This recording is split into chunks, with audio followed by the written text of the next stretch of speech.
não parar, não precipitar e não retroceder. Então dizer que eles sabe quando nós vamos parar? Nunca. Nunca na sua porca vida. Né?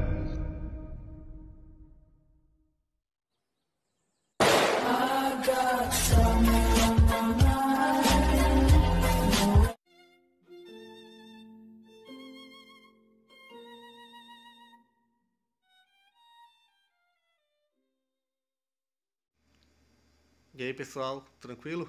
Então vem aqui antes do vídeo começar, pedir para vocês se inscreverem, quem não for inscrito, compartilhar, curtir, comentar. Quem puder seja membro do canal, que isso ajuda bastante. Tem também o link do Apoia-se. Quem puder ajudar nosso canal e apoiar financeiramente vai ser muito bem-vindo. Mas o mais importante é transmitir o conteúdo e os conhecimentos do professor Olavo de Carvalho para mais e mais brasileiros. Então compartilhe e ajude aí nossa causa. Muito obrigado a todos os membros, apoiadores do canal. Fico muito feliz. Tenho certeza que a gente está no caminho certo. Então fiquem com o vídeo e até mais. Valeu!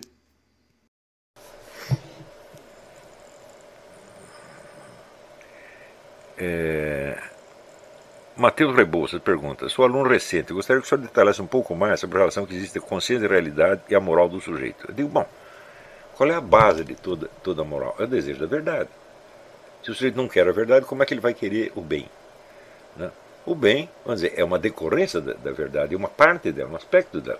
Não existe moralidade, não existe bem se não existe amor à verdade. E não existe amor à verdade se não existe a busca da verdade, a busca desesperada.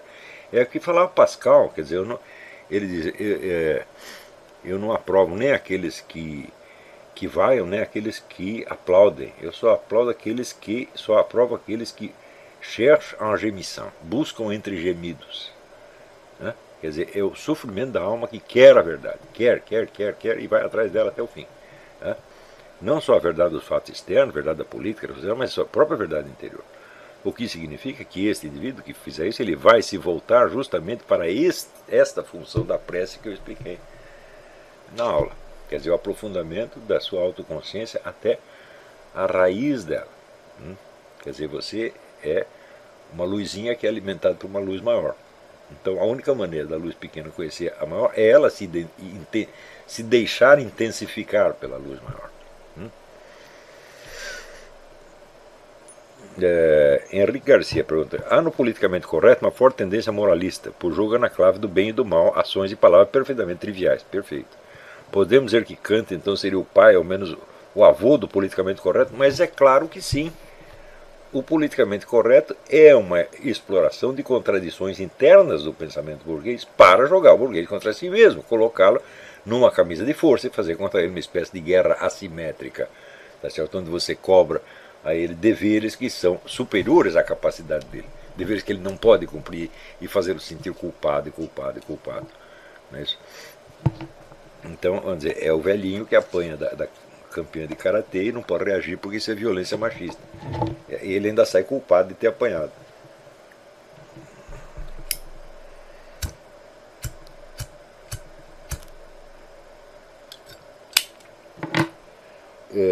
Bruno de Mello pergunta: se eu poderia dar mais exemplos a respeito do dualismo burguês, explicar novamente a questão. Eu falei, bom, algo a mais do dualismo burguês eu vou ter que explicar no curso da Guerra Cultural, porque a exploração do dualismo burguês é um dos elementos fundamentais da guerra cultural comunista, especificamente comunista. Claro que existe guerra cultural muito antes do comunismo, né? Algumas que se prolongam por séculos, mas o dualismo burguês é evidentemente uma fraqueza de pensamento que se transforma numa fraqueza de caráter. Por exemplo, a famosa distinção entre as boas intenções e a malícia. É uma distinção que se aplica, vamos dizer, ao próprio burguês, mas não se aplica necessariamente ao outro. Né? A distinção entre a busca da vantagem e o idealismo. Não é isso? Então, é o negócio do feijão e o sonho, quer dizer, o sujeito vai trabalhar e ganhar dinheiro ou ele vai se dedicar à sua vocação artística? Né? Esse tipo de dualismo, o pai quer que o garoto trabalhe na lojinha, mas o garoto quer ser artista, músico, etc. Né? eterno conflito entre a necessidade material e os belos ideais de vida, os belos sonhos, né? O sonho e a realidade. Isso é sempre assim. Né? Quando nós sabemos que na realidade das coisas, as ações humanas são conduzidas por sonhos, nada é mais eficiente do que um sonho na realidade. O sujeito perdeu seus sonhos, aí perdeu todo o impulso. Quer dizer, o indivíduo não pode trabalhar conscientemente contra o seu próprio desejo de felicidade. Não é possível isto. Né? Então, entre, vamos dizer, o sonho e a realidade existe toda uma dialética, e as duas coisas no fundo são a mesma, se você pensar bem, mas para o pensamento burguês é ou uma coisa ou a outra. Não é isso?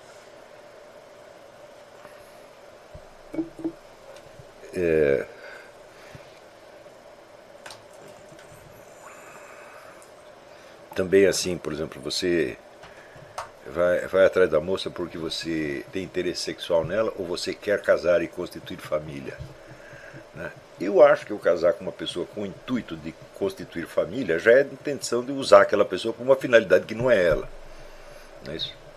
Então, em primeiro lugar, eu digo, bom, vamos supor que você casa e a mulher daí não pode ter filho. O que você vai fazer? Vai expulsar ela? Você pode até expulsar, pela lei. Não é isso? Mas a lei consagra esse direito. Você casou, a mulher te mostrou estéril, você manda ela para fora. Né? Então, na realidade, o amor, na verdade, ele transcende essas dificuldades. Esse problema não existe. Né? Eu quero constituir uma família, então eu quero usá-la para constituir uma família. E se ela não me der a família que eu quero, eu mando ela embora. Esse é o típico dualismo burguês. Né?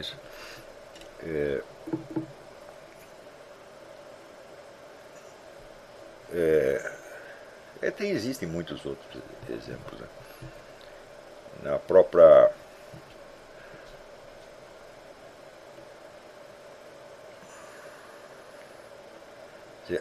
a própria concepção burguesa de que todo mundo age buscando a vantagem própria. Um pouco na base da Ayn Rand. Mas também toda a escola austríaca é baseada nisso. Quer dizer, a ação busca uma vantagem. Eu falo, bom, mas espera, não existem pessoas que vão excluir de sadomasoquismo para levar porrada? Né? O Michel Foucault ele ia estar buscando alguma vantagem financeira, vantagem material com isso? Que vantagem Maria leva de apanhar? Né? Quer dizer, existem outras motivações no ser humano, às vezes muito mais profundo. O desejo de autodestruição, o desejo da morte existe. Né? Mas, para o dualismo burguês, só existe o seguinte: existe a busca da vantagem própria ou a irracionalidade, a loucura. Tudo que não é busca da vantagem própria é loucura, doença e tal. É dualismo. Né? Aqui, Fabrício Alves, eu poderia comentar o conteúdo daquele livro do Antônio Negri sobre Descartes? Não, comentar eu não posso, mas eu posso dar um resuminho. Ele analisa o pensamento do Descartes como um pensamento que foi importante no surgimento da mentalidade da burguesia, portanto do poder burguês. E eu acho que ele está montado na razão, eu acho que isso aconteceu mesmo. Quer dizer, Descartes dá um passo dentro desse dualismo e o Kant consolida. E o que é isso aí? Está criando a mentalidade da burguesia. Embora o Descartes não fosse, o Kant era um burguês típico, e o Descartes não era. Descartes era um sujeito que vinha da aristocracia. Arthur Gomes pergunta: o senhor já ouviu falar de um autor chamado Eliphas Levi? O que acha dele? Bom, eu sugiro que você leia o que o René Guénon escreve sobre o movimento ocultista francês do século XIX e do começo do século XX. Você vai perder muito do seu interesse em Eliphas Levi, porque a crítica que ele faz disso é devastadora. Não escapa pedra sobre pedra.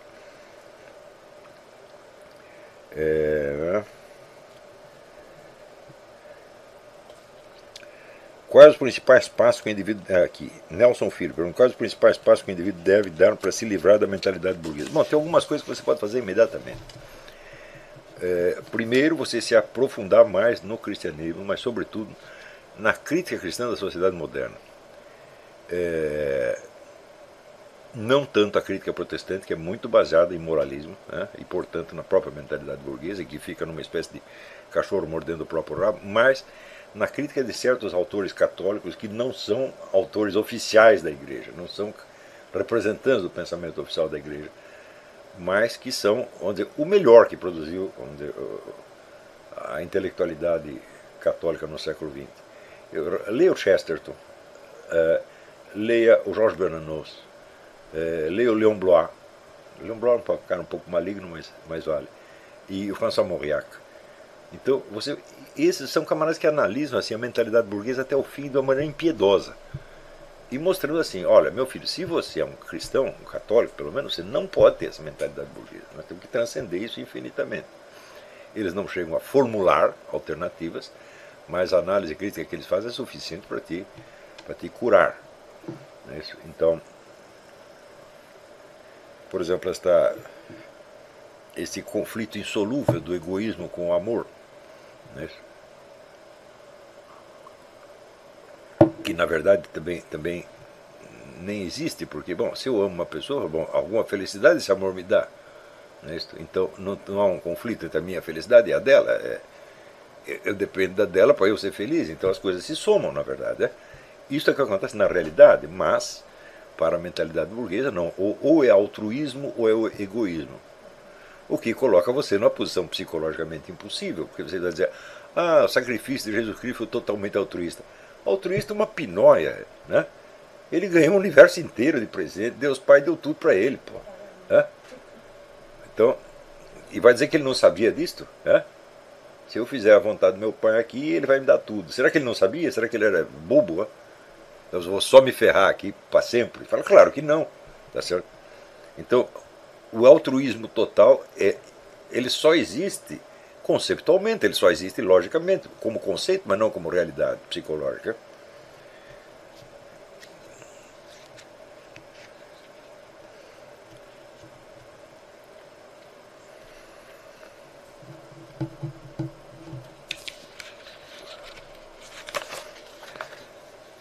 O que mais?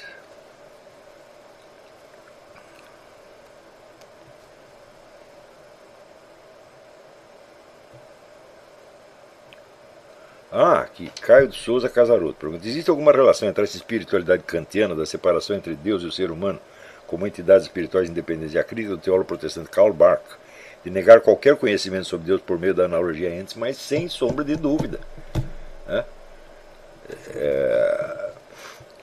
Se você não tem, vamos dizer, analogia entes, que é o fato de que existe uma analogia entre as coisas existentes no mundo espaço-temporal e o próprio Deus, uma relação analógica. Analogia é uma síntese de semelhança e diferença, de maneira que algo você pode conhecer, esse algo nunca é exato, mas é alguma coisa.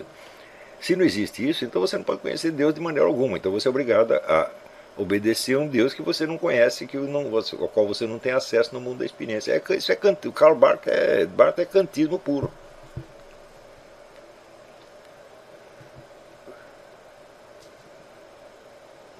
Aqui, se eu posso explicar a frase, Deus criou o homem à sua imagem e semelhança. Bom, eu não posso explicar, isso já requereria um curso inteiro, né, que eu não estou capacitado para dar. Mas é evidente que quando diz a sua imagem e semelhança, não é igualdade, é analogia. Tá certo? Então, quer dizer, existem semelhanças, existem diferenças. É apenas uma imagem e não uma realidade. Ele não criou um outro deusinho. Tá certo? Então, no que o homem se assemelha a Deus? Na participação que o próprio Deus tem na constituição dele mesmo, que foi exatamente o que eu expliquei na primeira parte. Quer dizer que se não existe esse influxo do Espírito Santo na inteligência humana, a inteligência humana simplesmente não existe.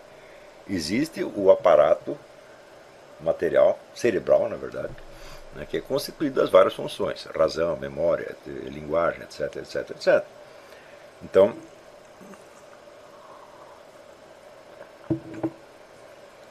a primeira semelhança do homem com Deus é ter um eu. Como é que Deus se autodefine? A única autodefinição que Deus dá de si mesmo na Bíblia diz: quem é você? Eu sou o eu sou. Eu sou a força de poder dizer eu. Quer dizer, eu sou autor. Eu faço. Não é, eu não padeço o que acontece. Eu faço, eu ajo, eu crio. Tá certo? E isto o ser humano também tem, numa medida enormemente menor e dependente do influxo do Espírito Santo. Então esta é a semelhança principal.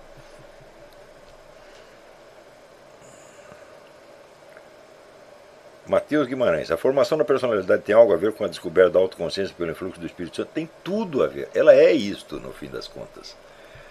Quer dizer, a luta da consciência humana para ela se formar, para ela tomar posse de si mesma, para ela poder dizer a palavra eu com conhecimento de causa, a leva inevitavelmente a este núcleo central, a esta origem, a este quase que cordão umbilical que a conecta com o Espírito Santo.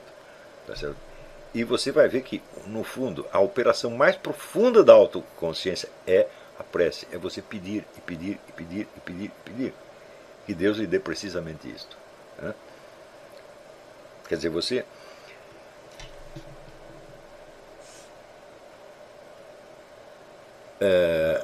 São Boaventura diz que você conhece Deus em 3 etapas. Você conhece Deus na sua sombra, que é o mundo da natureza, o mundo físico, onde aparecem sinais de Deus, sempre nublados e confusos, tá certo?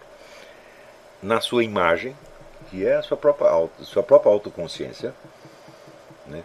Você lembra que Aristóteles definia Deus como noesis noesios, o pensamento do pensamento, a consciência da consciência, tá certo?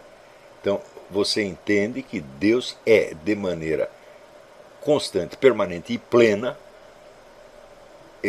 esta luminosidade que a sua autoconsciência consegue às vezes. Então, a nossa autoconsciência é participação na luminosidade divina. Né?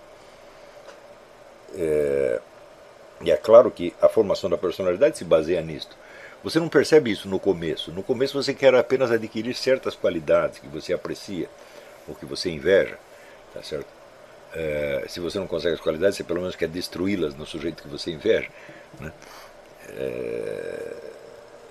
Então, a busca da autoconsciência é no início um processo muito nebuloso e ele vai se esclarecendo na medida em que ter uma consciência é querer mais consciência. Tá certo? Por isso, vamos dizer, a grande tragédia da evolução pessoal e intelectual de pessoas que paralisam e cristalizam. Elas descobrem uma coisa, elas dizem, é isto, e estabiliza por ali mesmo. Eu vejo isso, eu vi isto em várias gerações de pessoas que foram meus alunos, descobriram alguma coisa e estacionaram ali mesmo. Né? Quer dizer, perderam o principal, o fio da meada, que é justamente esta prece interior, esse desejo profundo, né, de receber o influxo do Espírito Santo cada vez mais e se arraigar na realidade de maneira cada vez mais plena, na máxima medida da sua possibilidade, da sua necessidade, porque nós não precisamos conhecer tudo efetivamente, mas Deus sabe o que nós precisamos conhecer. Né?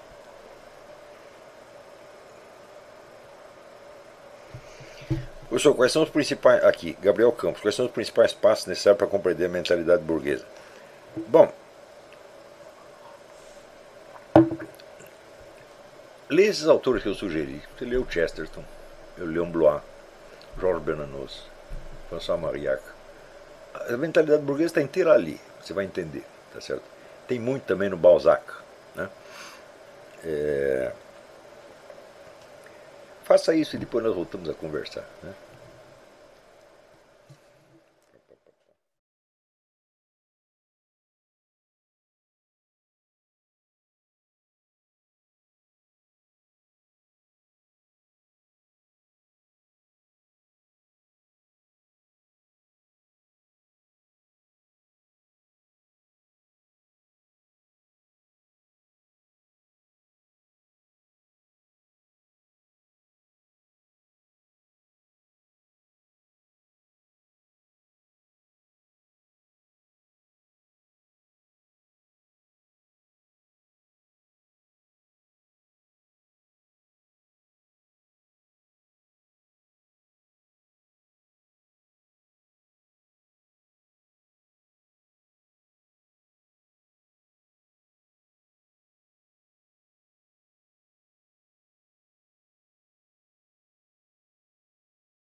Chegamos a mais um final de uma aula, de um vídeo. Espero que tenham gostado.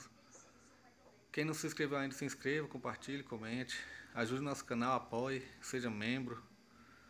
E ajude o nosso canal a chegar a cada dia a mais brasileiros que precisam muito do conhecimento do professor Olavo de Carvalho.